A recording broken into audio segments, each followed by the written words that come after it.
Another exciting interview here on Brighteon Conversations. I'm Mike Adams, Brighteon.com, the free speech alternative to YouTube. And the interview that you are about to hear would definitely be banned on YouTube immediately. This is going to be one of the most interesting interviews you've heard all year. Celeste Solum joins us. She was just interviewed by Dave Hodges. In fact, she's a former FEMA operator. No, maybe that's not the right term. A FEMA employee planner. And worked for FEMA for a long time, and she knows the real plan to enslave America, to overthrow America, and the role that FEMA is going to play in that process, including engineered food shortages, mass starvation, FEMA camps, the whole deal. So she joins us right now. Celeste, thank you for joining us. Your website, we'll put it on screen, is shepherdsheart.life, and I appreciate you joining me today. It's great to have you on. It's great to be here. Thank you, Mike. Well, thank you so much. I have seen your interviews on Brighteon.com. I actually watch Brighteon. That's my source, for videos now. I keep seeing you, and I had to invite you for an interview because your information was so intriguing and so alarming at the same time. To begin, could you give people just a little background of your history with FEMA? Because you worked for FEMA, you know how they work. Tell us a little bit about yourself for our new listeners. So basically, I was working in environmental medicine, but I wanted to do some volunteer work because I do believe that we should all give back to our country. And I started out with the Red Cross. And to be honest, they wanted me to sign this 30-page contract that violated my personal worldview. And so I said, scratch them off my list. And I went to emergency management. And they said that I could pray with people during a disaster. I could help them. I could actually be a person, a human. And so I said, this is where I'll land. So I started as a volunteer and I worked my way up the ladder. And then did you eventually then work in a FEMA office and take on various roles? And what all did you end up doing in FEMA? Pretty much my specialty was planning. My shame was starting to put the information and the templates together that would later become the databases that we're all fighting right now. And was it in this process then that you began to see some nefarious agenda behind FEMA, or what alerted you to things that you didn't expect to see? Oh, actually, when I went to work for them, I was awake. My dad worked for naval warfare. And when I was 5 years old, he looked me in the eye and he said, this is going to happen on your watch. You need to prepare. And so I've known and I've prepared since I was 5. And actually, when I was at FEMA, I was actually a source of Steve Quayle's, and I was getting him information of what was going on in the inside. Wow. Okay. Yeah. Steve Quayle is a great patriot. And of course, we participated and promoted his work and his lecture series and so on. In fact, you've been one of the speakers at some of his events before, as I have as well. Steve is greatly respected. He's been doing this for, I don't know how many decades, but he was way ahead of the curve as well. So you were one of his sources. That's fascinating. Yes. So in your experience, Celeste, at FEMA, then, at what point did you begin to see some really questionable things where you realized that FEMA wasn't just about helping people overcome disasters, but rather about, perhaps at some point planning to enslave people? So basically, building up to 9/11, it got very militaristic. Before we would brainstorm, work on each other's projects, we kind of acted like a family. Somebody moved, we help them move, that type of thing. But leading up to 9/11, it really changed the atmosphere. It was very disciplined, very military-like, a higher security. And the closer to 9/11 we got, the more intense that got. So you were at FEMA during the 9/11 attacks then? Yes, actually, I worked the day 9/11 all day. It was a really long day. And how did things change after 9/11? Because, we know that elements of 9/11 were, of course, engineered and allowed to happen, and Building 7 was demolished on purpose. We know all that. Our audience knows that. And it was used to bring in, expansion of the Patriot Act and domestic surveillance that Obama used to spy on Trump and all those things. But what did you see culturally inside FEMA as changes immediately after 9/11? So they were riding on the patriotism of the people, and a lot of people didn't realize that the day after this huge, like thousands and thousands of pages of tapping into the getting Americans to volunteer, but that was really a cover for slavery, enslaving the populace of the United States by sector. So each person would be federalized, if you will, kind of like what we're seeing the federalization of the police forces. So if you were a doctor, a nurse, a veterinarian, a garbage collector, the dog catcher, the grocery clerk, the farmer, everybody in America would be federalized.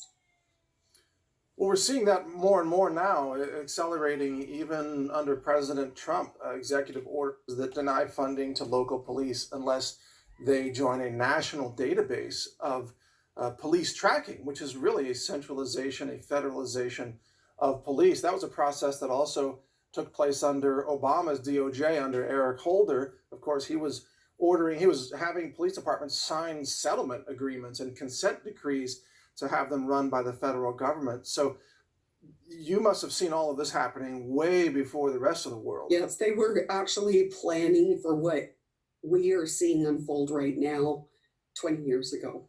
So talk about what's unfolding right now then in terms of what really is the big plan here. Because of course on the surface, FEMA is marketed, and even the government is marketed as your savior, your friend.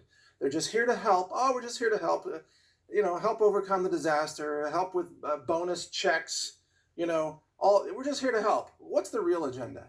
So the real agenda, if people go to the World Economic Forum that's held in Davos, they can see this big graphic. And if you click on the COVID-19, there's like a spike. It looks like the spike coronavirus. And on each spike is a different disruption of all of society.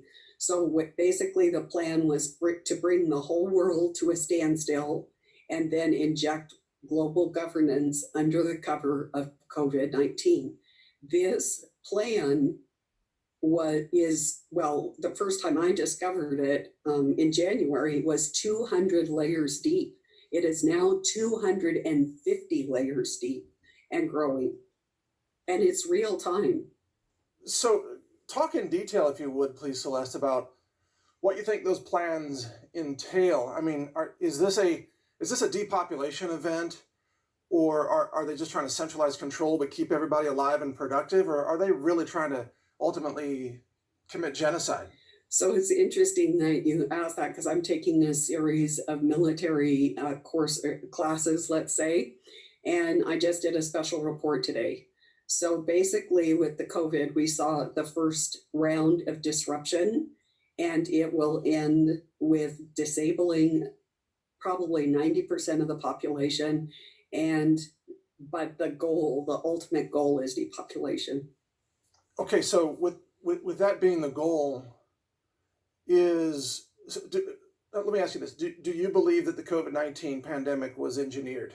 Absolutely. As a matter of fact, there were 2 viruses that we know of that were let loose from the Wuhan biological warfare lab. One of them was what we know now as COVID, or whatever you want to call it, the Wuhan flu, whatever, coronavirus. And the other one was something called the plant destroyer, which is an oomycete that was found in the patient's blood that were in intensive care in China.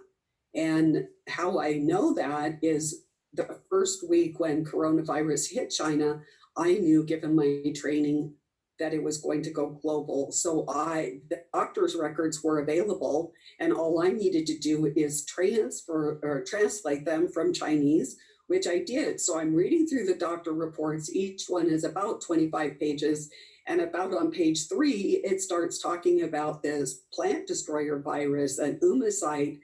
And I go, I don't want to know about that. I want to know about coronavirus. But it went on for like 3 pages. So for 3 days, I just was focusing on coronavirus. And then I go, wait a minute, this was in the patient's blood. I need to look at this plant destroyer. And so I started to research it. And I don't know if you know, but I have an organic farm here in the Rocky Mountains. And all my trees, these are established trees. I have oranges, lemons, limes, spices. They're established. They were very productive, highly productive. All of a sudden, they started dying and they had the signature of the plant destroyer. And so I believe that this actually kind of hit before um, the coronavirus hit.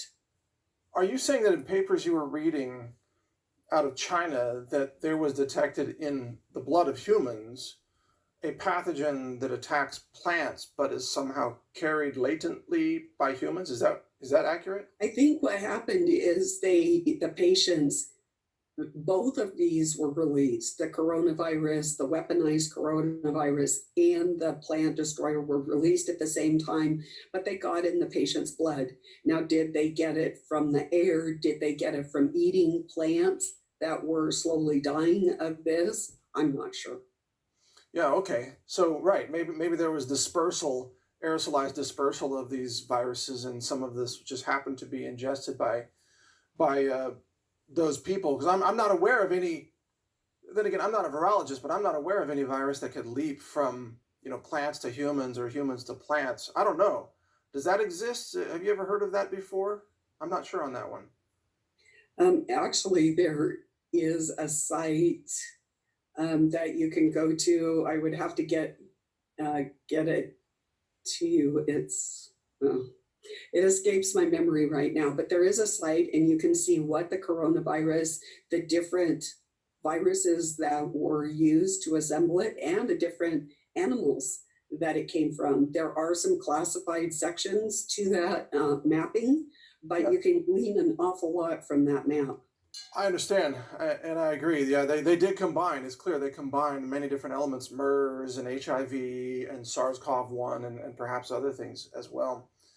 Uh, that's just fascinating. So, what you're describing, I want to ask you this question because, of course, there's a lot of various opinions on the validity of the coronavirus itself. Now, uh, you may be aware I've been reporting all this time that yes, it's a very real virus, and yet the lockdowns have been weaponized and so on and so forth. Now, and you and I don't necessarily have to agree on this. That's fine, but the spectrum is that some people in the alt media believe that there is no virus at all.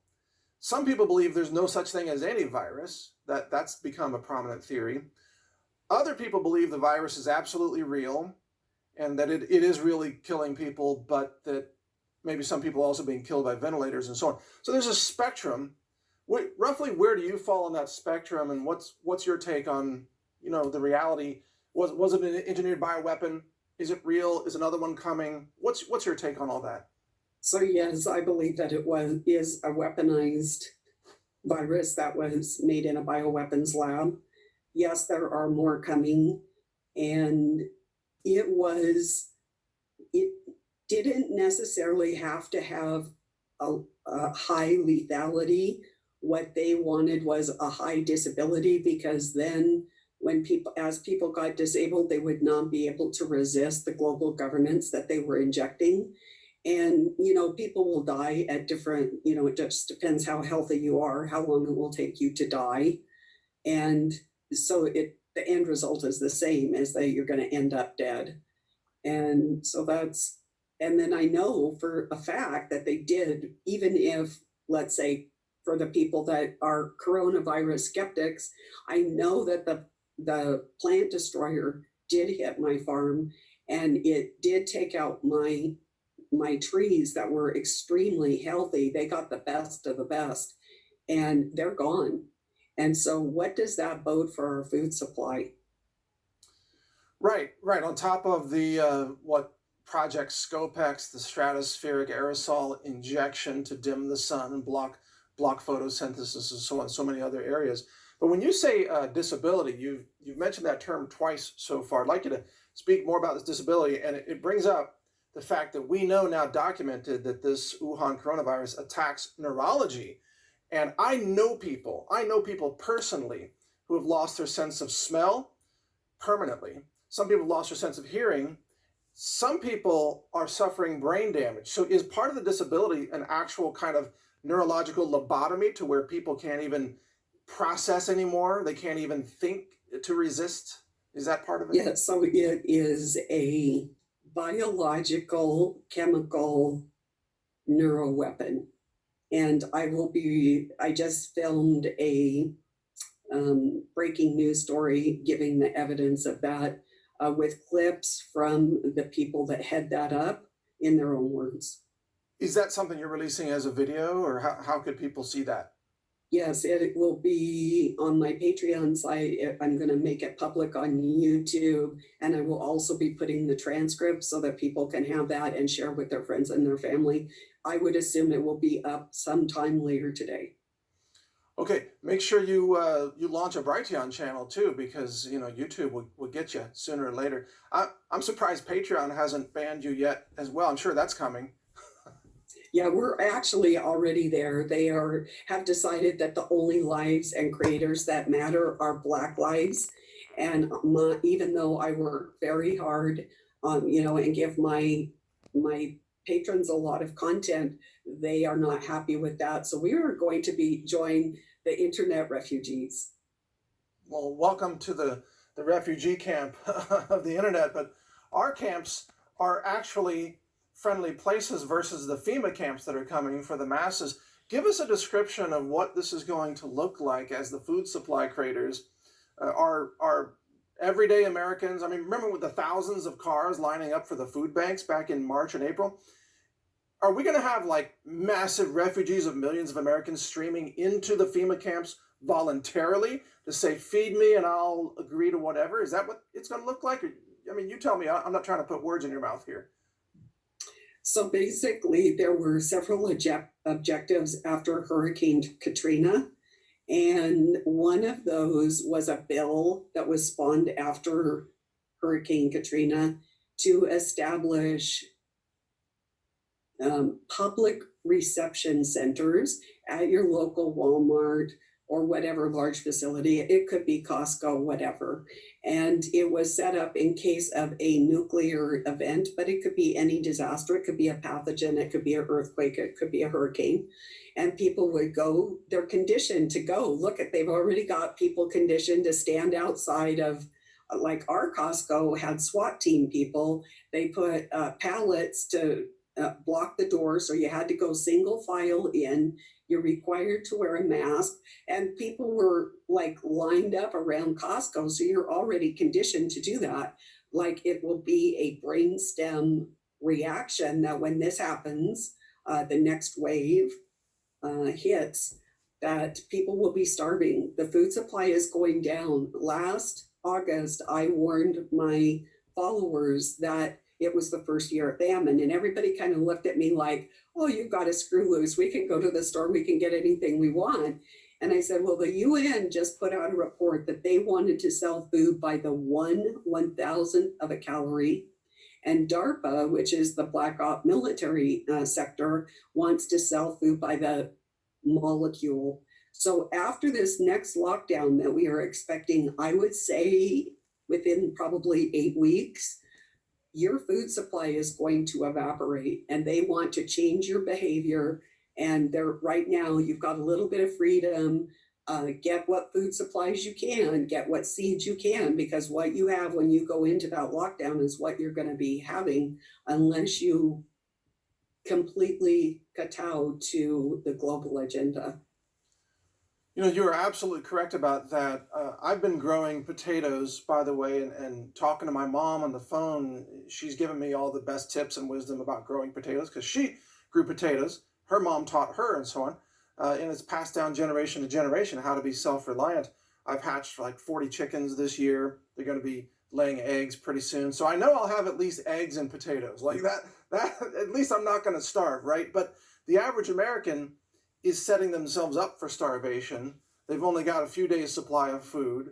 And you even said during the Day of Hodges interview, no, I'm sorry, it was Dave that said this, that he knows people, FEMA came to their house and demanded to look in their cupboards and take a survey of all their food supplies. And I know farmers in Central Texas who during the big hurricane, I think it was Katrina, when there was a mass exodus across Houston and westward across central Texas, FEMA was going door to door at the farms, because I know people that this happened to, and FEMA was saying, give us an inventory of all your animals, all your feedstocks, all your seeds, grain storage, everything. That FEMA was actually doing this. So I just want the audience to know that what you're saying here, Celeste, this is not fiction. This is confirmed through multiple sources. It's all true. So what most people don't realize is that this actually started on October 31st, 2005.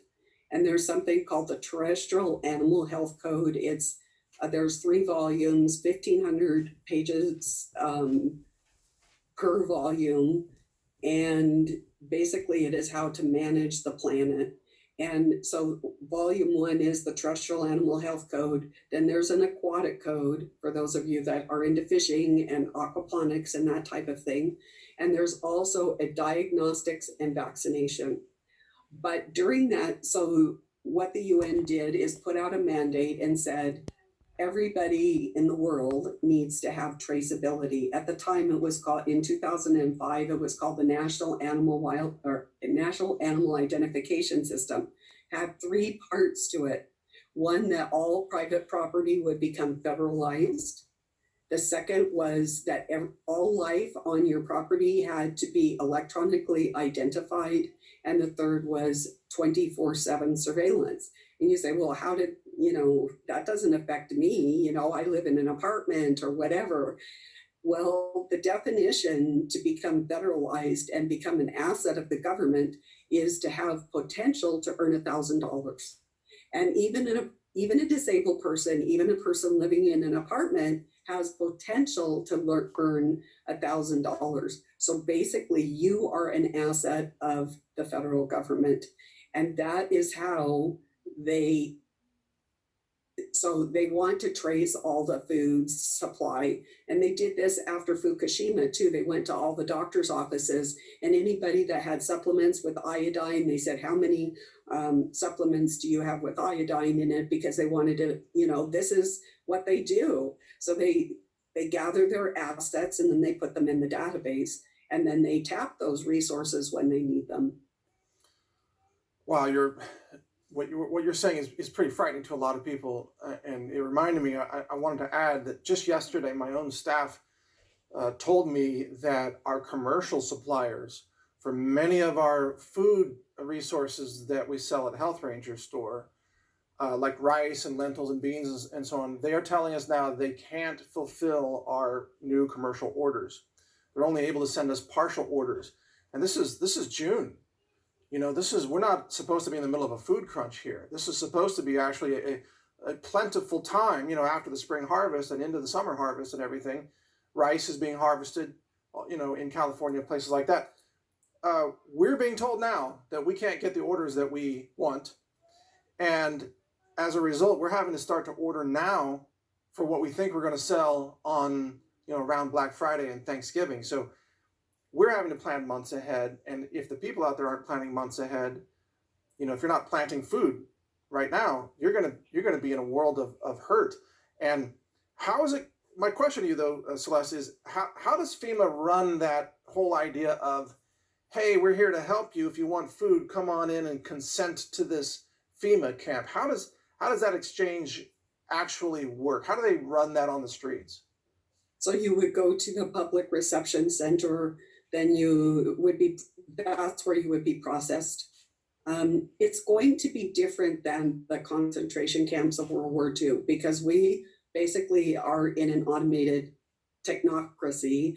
They've got synthetic beans, they have robotics. They really don't need a large population base.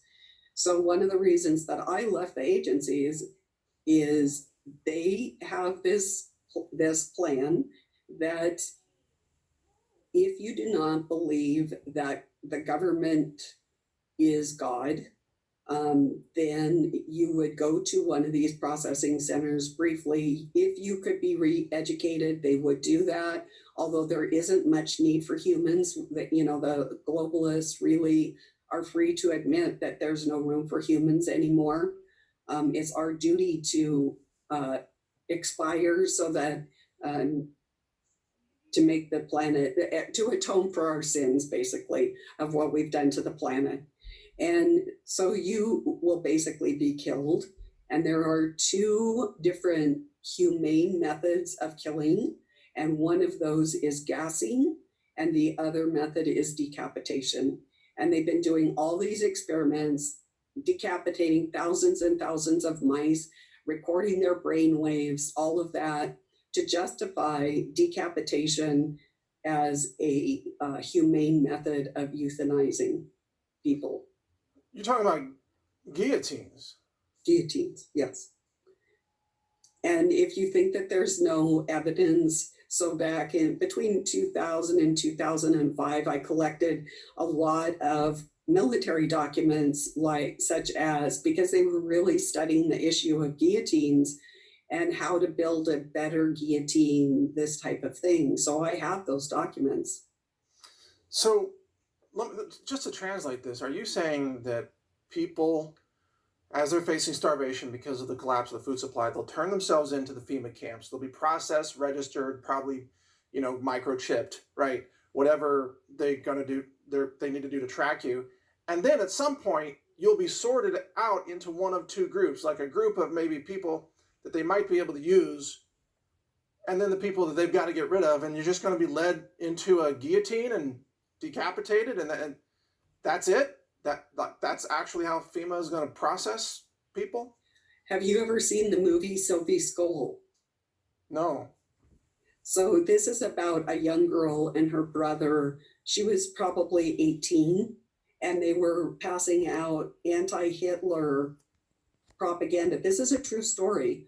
It's called The White Rose, and they were caught when they passed some anti-Hitler propaganda out at the college, and they had a puppet trial, and they were executed. And I believe that every person in America needs to see Sophie's Skull. It is on YouTube. It is free. It will prepare you for what's coming.